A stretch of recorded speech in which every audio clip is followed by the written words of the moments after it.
En ces temps très particuliers liés à la crise sanitaire, notre traditionnelle cérémonie des vœux prend une tournure inédite.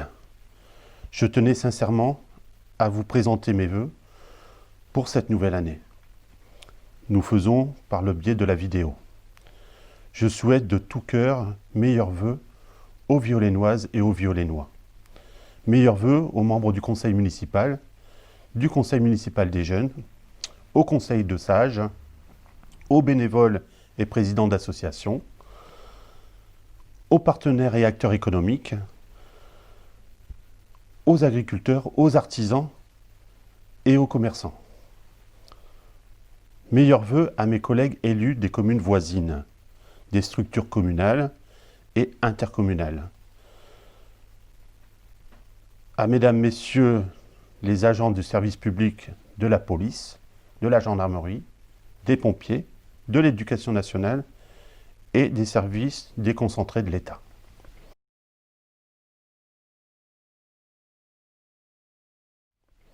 Tout d'abord, revenons sur l'année 2020.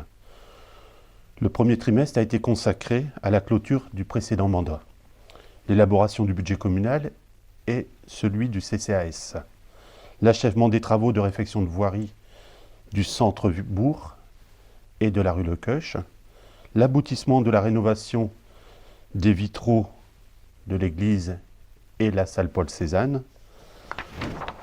et l'accueil de l'émission La Matinale de France Bleu Nord, au cours à laquelle nous avons pu présenter notre façon de travailler.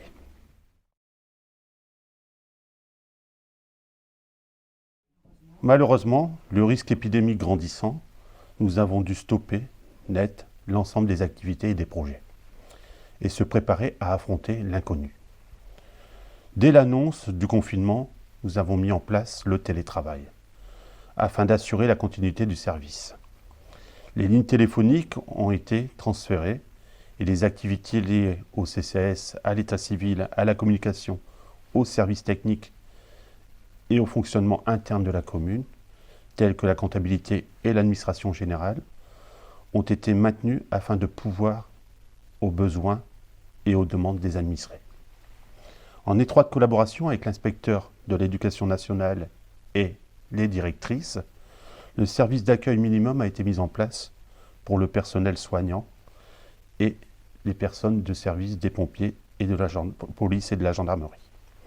Ce service a été maintenu jusqu'au 11 mai et étendu ensuite pour les parents travaillant tous les deux pour les enfants. Afin de contribuer à protéger les populations à risque et lutter contre la propagation du virus, nous avons offert à l'EHPAD une dotation de masques, de gel et de surblouses. Une distribution aux différentes soignantes exerçant sur la commune a été réalisée. Je remercie la pharmacie, Terry, l'entreprise Dialan et les personnes pour leurs dons. Très vite, nous avons mis en place les livraisons de courses selon un panier type renouvelé toutes les semaines pour les personnes les plus vulnérables, qui n'ont pas eu à se déplacer dans les commerces. Merci à Arnold Potin pour l'ensemble des services rendus. L'entreprise Dialan, la ferme de Vincent Duhamel, la région des Hauts-de-France et la commune ont également offert des masques à la population. L'équipe municipale a organisé la mise en place une distribution en porte-à-porte. Le printemps faisant son œuvre, nous avons souhaité intervenir sur l'entretien des espaces verts. Les élus ont tondu les pelouses des espaces publics lorsque les équipes du CIVOM étaient confinées. L'ensemble des services d'accueil des enfants a été maintenu afin de soutenir les familles. Les centres de loisirs ont eu lieu à la demande des élus de la commune, afin que nous participions d'une certaine manière à l'effort national de maintien et de soutien à l'activité. Un grand merci aux animateurs et aux équipes qui ont réinventé pour proposer une accueil de qualité et innovante.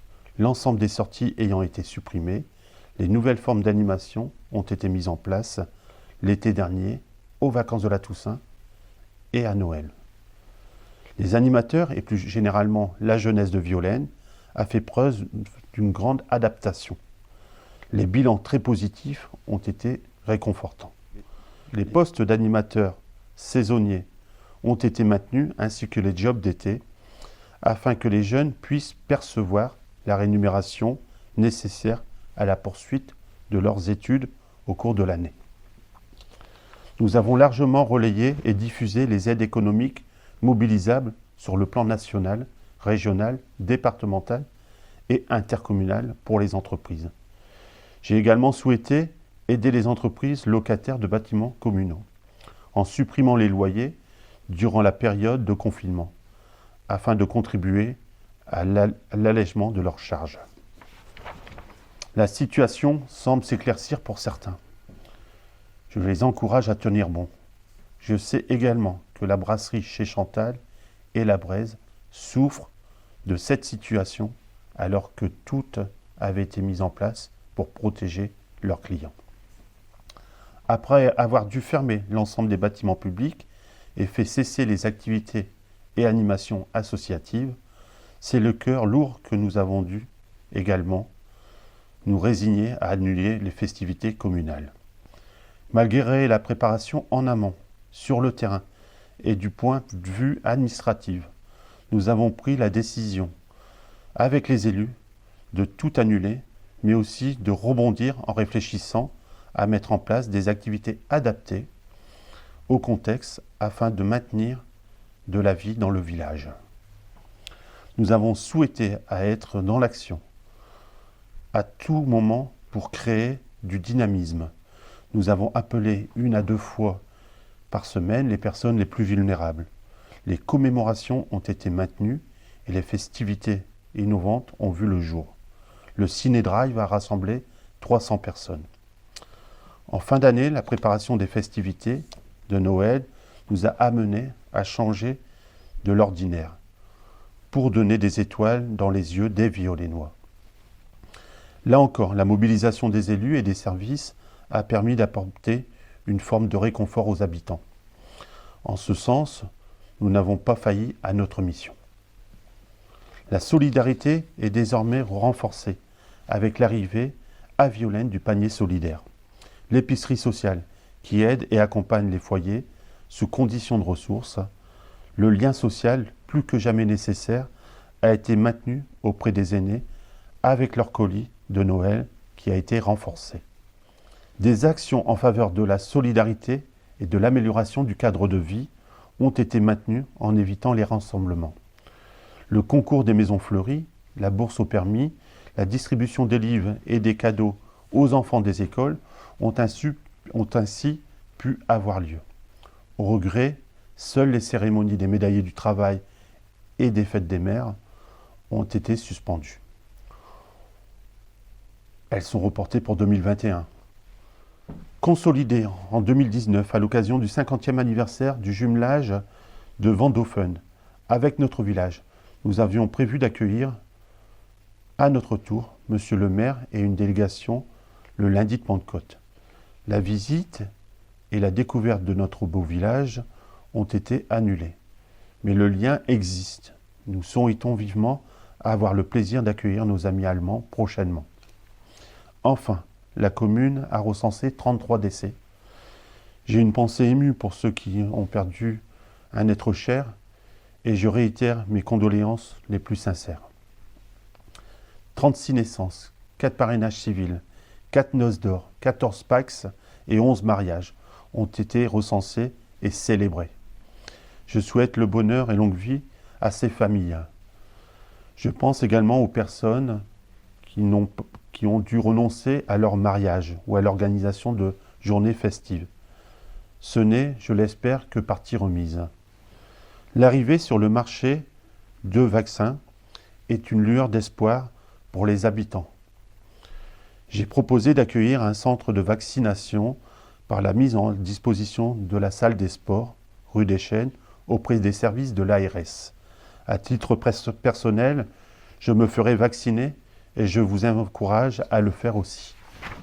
Le 15 mars 2020, nous avons organisé l'élection municipale, malgré le contexte sanitaire national incertain, d'autant plus que le confinement fut instauré 12 jours plus tard. Je remercie les Violennois qui se sont déplacés aux urnes, ceux qui se sont excusés. Je le comprends car la santé est primordiale et il faut la préserver. Ce virus a d'ailleurs affecté des équipes municipales, mais le protocole présenté par les services de la préfecture a été scrupuleusement mis en place à Violaine et expliqué aux Violennois. La vidéo réalisée par les bénévoles a été diffusée sur nos réseaux. Je salue cette initiative citoyenne et remercie les participants.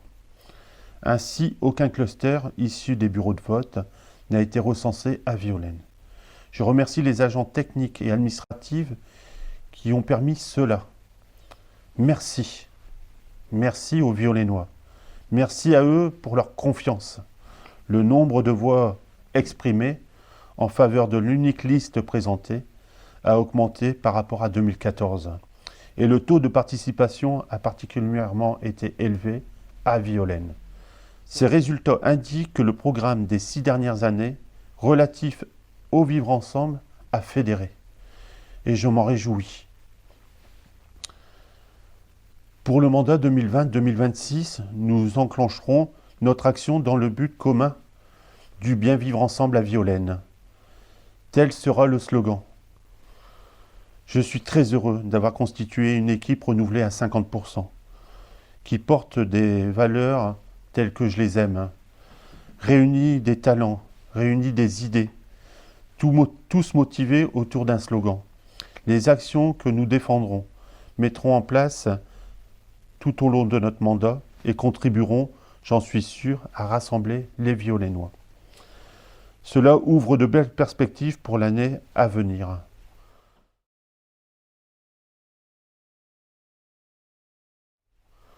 En 2021, nous allons œuvrer dans plusieurs domaines. En termes de gestion financière, les dépenses d'investissement et de fonctionnement seront maîtrisées afin de maintenir et de ne pas augmenter les impôts, parmi les plus bas du secteur. Les tarifs communaux connaîtront le même sort afin de contribuer au maintien du pouvoir d'achat des Violennois. Nous irons chercher les subventions pour différents dossiers que nous avons déposés. La rénovation énergétique et thermique de la salle de danse, de la salle Jean Moulin et la rénovation de l'éclairage de la salle des sports, avec l'installation d'un dispositif intelligent. Nous sommes mobilisés sur le plan de relance déployé par l'État, la région, le département et la communauté d'agglo de Béthune-Bruay à Thoilly-Romane. Je remercie les services pour leur accompagnement. En effet, j'ai vivement souhaité participer à l'effort national de la relance économique afin de contribuer à notre échelle et par la commande publique au maintien de l'emploi et de l'économie locale auprès des entreprises. Ainsi, les cofinancements obtenus permettront notamment à poursuivre les travaux dans la cité de la Gare. La cité, composée de 80 logements, fait partie du périmètre reconnu par le patrimoine mondial de l'UNESCO. Ce quartier n'a malheureusement pas bénéficié des crédits du GIRSOM à l'époque où le dispositif était mis en place. Les réseaux dataient du début du siècle. Celui de l'eau potable n'a jamais été rénové, ni rétrocédé. En étroite collaboration avec les services de Maisons et Cités, du CIADEP et de la Cabalère, la commune a procédé à sa rénovation complète, suite à la signature inédite d'une convention tripartite en 2019. En 2020, dans un vif souhait d'embellissement des quartiers et de la mise en valeur du patrimoine, la commune a mené à bien des travaux d'enfouissement des réseaux électriques et téléphoniques. Elle a modernisé la cité en remplaçant l'éclairage public par un éclairage à LED doté de détecteurs de présence pour maîtriser la consommation d'énergie. En concertation avec les habitants, nous préparons la suite de la rénovation de la cité afin d'offrir à ses habitants un espace public de qualité en phase avec son époque. Le projet comprend la poursuite des travaux de rénovation de la voirie, l'aménagement de l'espace vert et l'installation de mobilier urbain. Au sein de la commune, un parking sera créé rue du Canteleu pour sécuriser le virage. Un cheminement piéton sera créé route des Terres et des adoucis de bordure seront aménagés. Le fleurissement de la commune sera réalisé en vue du concours des villages fleuris. Pour nos aînés, des après-midi récréatifs et des sorties culturelles seront programmés. En termes d'action sociale, une borne informatique est à l'étude afin d'accompagner les publics dans leur démarche administrative et le projet sera monté en partenariat avec l'épicerie solidaire. En matière de festivités, un grand projet verra le jour et un raid familial sur un week-end sera proposé en 2021-2022. La communication œuvrera à la refonte du site internet de la commune. Une application mobile sera mise en place pour faciliter les échanges avec les concitoyens et la signalétique sera entièrement rénovée. Sur le plan culturel, la commune organisera pour la première fois la nuit de la lecture le 21 janvier prochain. Le salon du livre sera reconduit et des boîtes à livres seront installées. Des soirées jeux et parentalité seront organisées en direction de la jeunesse et des familles. Les enfants et les adolescents sont invités à participer, à émettre des propositions et des idées ou des projets auprès des élus en charge de la jeunesse par mail ou par téléphone à la mairie. En matière d'environnement, l'opération Sapin Malin sera étendue et rebaptisée Branchage Malin. Le concours des maisons fleuries sera à nouveau organisé. Un troc aux plantes verra le jour. Les zones prioritaires de biodiversité seront développées et valorisées. Des actions de sensibilisation envers les jeunes seront organisées. Un jardin pédagogique permacole sera créé à proximité de l'école et 3660 arbres seront plantés au travers d'une action fédératrice et participative. Enfin, nous soutiendrons les associations et les accompagnerons. De nouveaux parcours de la Vilaine Course seront imaginés et des challenges seront proposés aux associations pour le Téléthon. Voilà, chères Violennoises, chers Violennois, je voulais vous souhaiter une bonne année 2021. Je vous remercie aussi de la confiance que vous m'avez redonnée en 2020. Je remercie mon équipe municipale. Je dis tout le temps la belle équipe parce qu'ils m'accompagnent, ils me soutiennent, ils m'apportent beaucoup et ils sont volontaires pour que Violaine soit le plus beau village de France. Je remercie mon épouse et mes enfants qui m'accompagnent tout le temps dans mes projets et qui me soutiennent car un maire est souvent absent à la maison. Mais derrière ça, j'ai une famille qui me soutient et qui m'apporte beaucoup. Je remercie aussi Madame Lokietek, la responsable des services, et toute l'équipe municipale, les techniciens de la commune, qui ont fait cette année une année exceptionnelle parce que c'était vraiment une année exceptionnelle. Je vous remercie pour la confiance. Je vous souhaite encore une bonne année à vous et à votre famille. La santé, la famille, c'est l'or du monde. Et je vous retrouverai, j'espère, le plus tôt possible au sein des festivités, au sein de la commune, avec des sourires, avec du bonheur, avec de la joie, aussi avec nos restaurants qui vont, que je le souhaite de tout cœur, qui vont rouvrir. Et grâce à ça, nous serons encore ensemble et nous serons bien vivre ensemble à Violaine.